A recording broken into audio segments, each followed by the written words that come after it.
Greater Hyderabad లో అవినీతితో కూడిన అక్రమ నిర్మాణాలను నిర్మూలించాలని అవినీతి విరుద్ధ ధర్మయుద్ధ సంఘం జనరల్ సెక్రటరీ ఎం పురుషోత్తం ఆవేదన వ్యక్తం చేస్తున్నారు.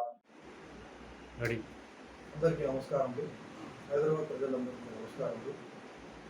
ఇవాళ హైదరాబాద్లో అవినీతితోని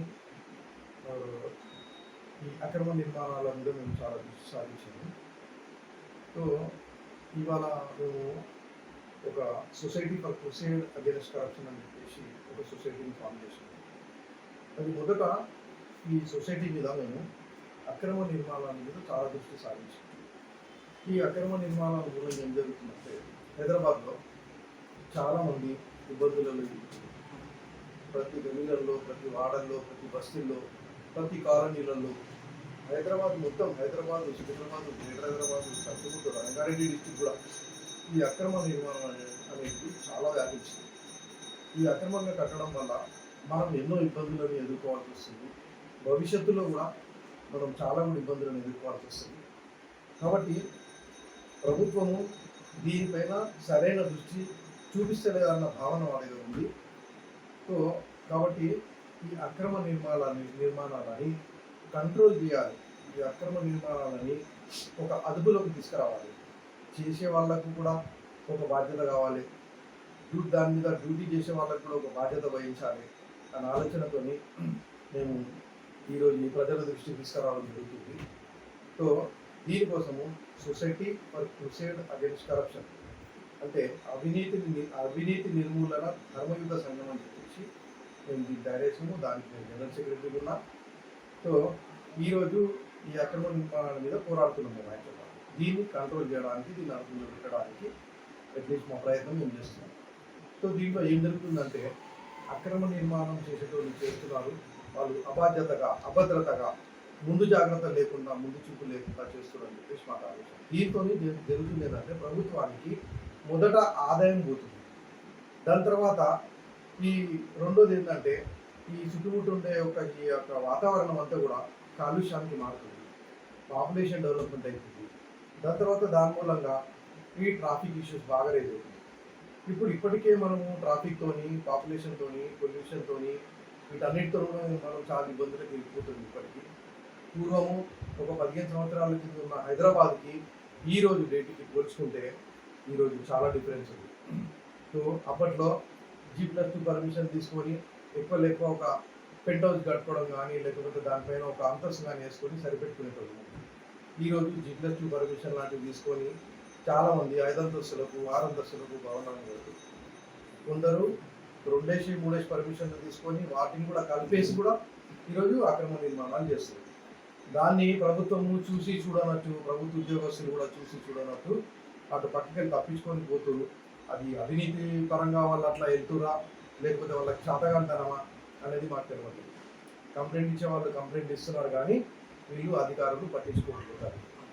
సో GHMC అనేది అసలు పుట్టిందే ఈ యొక్క సంక్షేమం కోసం, వాతావరణము, కాలుష్యం సంక్షేమం కోసము ఈ యొక్క GHMC అనేది పుట్టింది.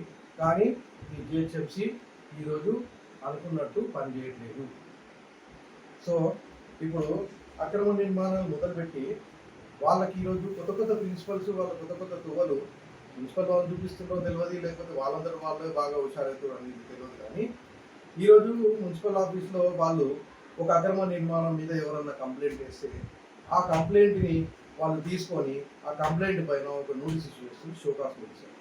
ఆ షోకాస్ నోటీస్ ఇష్యూ చేసిన తర్వాత మళ్ళీ వాళ్ళకి 1 వారం రోజుల టైము, లేకపోతే 15 రోజుల టైము వాళ్ళకి ఇస్తే ఆ 1 వారం రోజుల టైంలలో వాళ్ళు రిప్లై ఇవ్వాలి. వాళ్ళు ఆ రిప్లై ఇవ్వకుండా వాళ్ళు ఏం చేస్తున్నారంటే వాళ్ళ ఆ యొక్క షోకాస్ నోటీస్ని తీసుకొని వాళ్ళు సిటీ సివిల్ కోర్టులలో అప్రోచ్ అవుతుంది.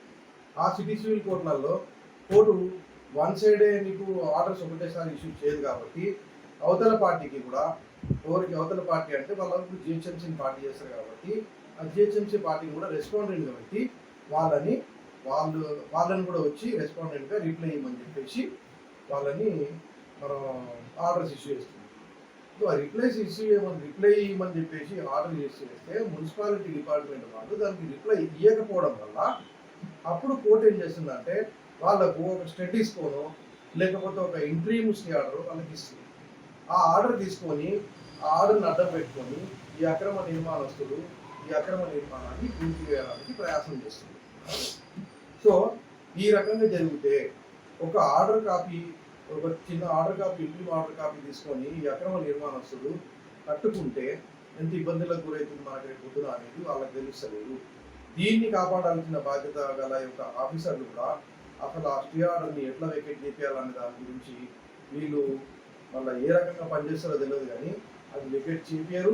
అంతలోపల అతను మొత్తం పూర్తి చేసుకొని దానికి సున్నాలు కలర్లు వేసుకునేసరికి ఒక 3 నెలలు, 6 నెలలు, 8 నెలల వరకు కూడా, సంవత్సరం వరకు కూడా కొన్ని ఆర్డర్స్ అని వెకేట్ చేయకుండా అట్లనే ఉంచడం వల్ల ఆ అక్రమ నిర్మాణం కట్టే బిల్డర్ కూడా నాకు కోర్టు ఆర్డర్ ఉందని చెప్పుకొని తన బిల్డింగ్ని పూర్తి చేసుకుంటుండు.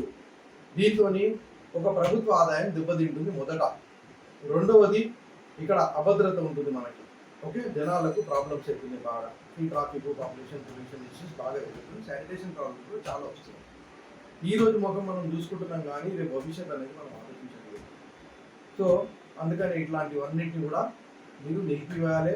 ఎవరు ప్రభుత్వ ఉద్యోగస్తులు తప్పనిసరిగా వాళ్ళు బాధ్యతను వహించాలి. ఈ కోర్టు కూడా ఇట్లాంటి విషయాలలో ఎక్కువ కూడా వాళ్ళకు జనాలకు ప్రోత్సహించదు అని చెప్పేసి మా యొక్క మనవి. ఇంకొకటి ఏంటంటే హైరైజ్ బిల్డింగ్స్. హైదరాబాద్లో ఈ మధ్యనే హైదరాబాద్లో చాలా పెద్ద హైరైజ్ బిల్డింగ్ 42 అంతస్తులకు మనం పర్మిషన్ ఇచ్చింది. ఆ పర్మిషన్ బీఆర్ఎస్ ప్రభుత్వం ఉన్నప్పుడు ఇచ్చింది. యాక్చువల్గా హైదరాబాద్ సిటీలో అంతంత పెద్ద అంతస్తులకు రెసిడెన్షియల్ పర్పస్కి అంత 33, 42 అంతస్తుల పర్మిషన్ ఇవ్వాల్సిన అవసరం లేదు. ఎందుకు అంతగనము ఇవ్వాల్సిన అవసరం ఏముంది? అంతం ఉండేమున్నది. చుట్టుముట్టు హైదరాబాద్ అవుట్స్కర్ట్స్లో ఎక్కడన్నా కానీ హైరైజ్ బిల్డింగ్స్ కట్టవచ్చు అని చెప్పేసి కమర్షియల్ కూడా పర్మిషన్లు ఇస్తారు. రెసిడెన్షియల్